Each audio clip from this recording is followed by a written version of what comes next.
Now, what I found in my life is a sense of huge surprise, really, that the ordinary Scots have just shown so many times that they can run things, and I've been lucky to be involved in some events, like the 8 years, was it 10 years, of the egg buyout.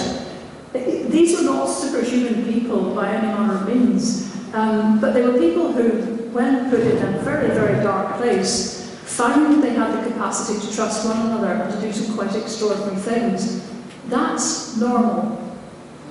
In my life, in my experience, that's normal. And it strikes me that what's been happening in Scotland is that, on the one hand, you see people putting superhuman effort into trying to make their little part of Scotland work better, and trying to empower folk around them, trying to make some change in their lifetimes. And very often they've done it against all the odds, even against officialdom, our own officialdom, and with very little support. Very often against, if you like, even the professionals.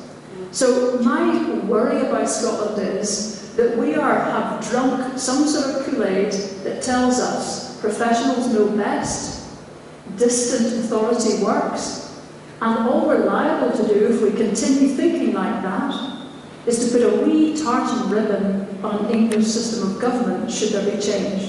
Ain't good enough. Ain't nowhere near good enough.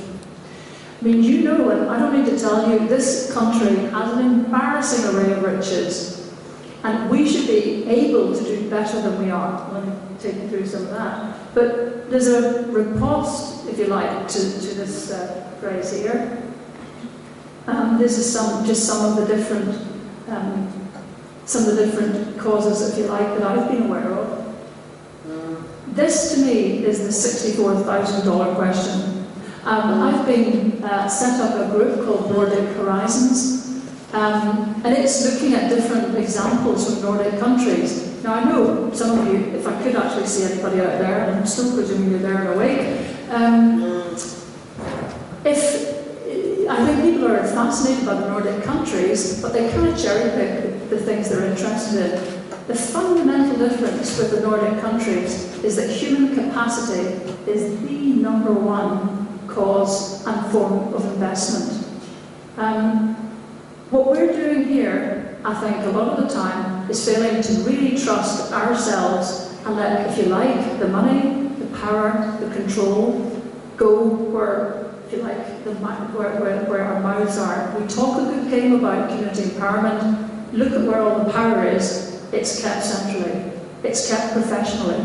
It's kept bureaucratically.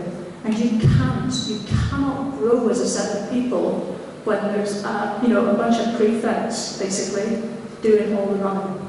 So that's my main point, if you like, about this book. And these, I'll just let you read that for a second. It's hard for you to read and hear me blabbering on.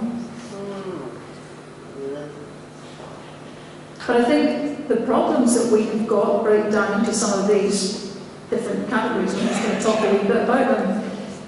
Human capacity in this country is relatively untapped, partly because it can't connect up with the resources it needs to do stuff on.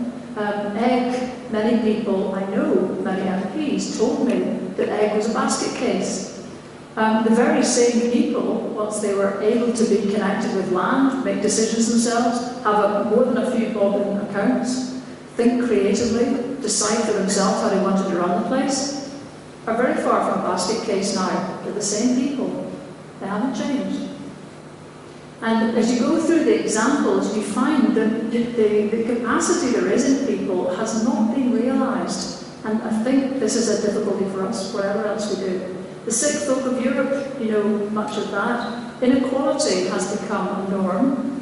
And there's a template of largeness in our lives. It's not just the largeness of sporting states, and I know a lot of you will have followed writings by many people. I saw Andy Whiten here tonight, Max McLeod. Many people have talked about the largeness of our sporting estates, but it's as if we think that template is left there. Is it? We also have the largest local councils in practically in Europe, We have largeness as a kind of idea that just sits through everything. And I think that is a difficulty. We're a small country, but by God, we do like large things.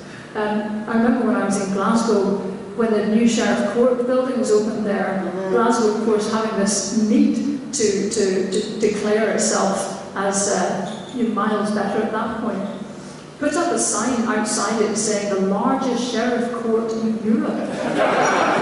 Until the penny dropped and somebody thought, maybe that wasn't so smart. But the point is, largeness looks efficient, looks like you're punching your weight. If you're looking at yourselves through the eyes of people who really don't rate you, largeness feels good. It's completely inimical to people discovering themselves and managing to get on with practical things in life. So that's my big word for us. Sticking plaster solutions. I have personally reached the limits of confidence in pilots, examples, one-offs, one-year projects, when we know pretty well and we have all the evidence to support a change to put the money where we know it will make differences right from the start. But I would say early years care is a slam dunk.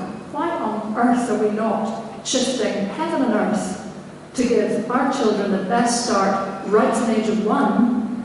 Because nobody ever argues about the evidence, but somehow we just don't seem to put that as a high priority. We have become addicted to sticking plaster solutions. The countries that we look to for examples are other sticking plaster addicts. We look across to America, broken societies where practically 1 in 3 black men under the age of 25 is in jail, for examples about how to better deal with prisoners? No. It's understandable that our interest follows our bloodlines. It is, if you like, a form of self-absorption. But interest doesn't need to simply be what fascinates or intrigues us. Enlightened self-interest means looking the other way. It means looking east to the countries who are 5 million and doing very well. So I'm not interested in more just a little bit better, just a little improvement.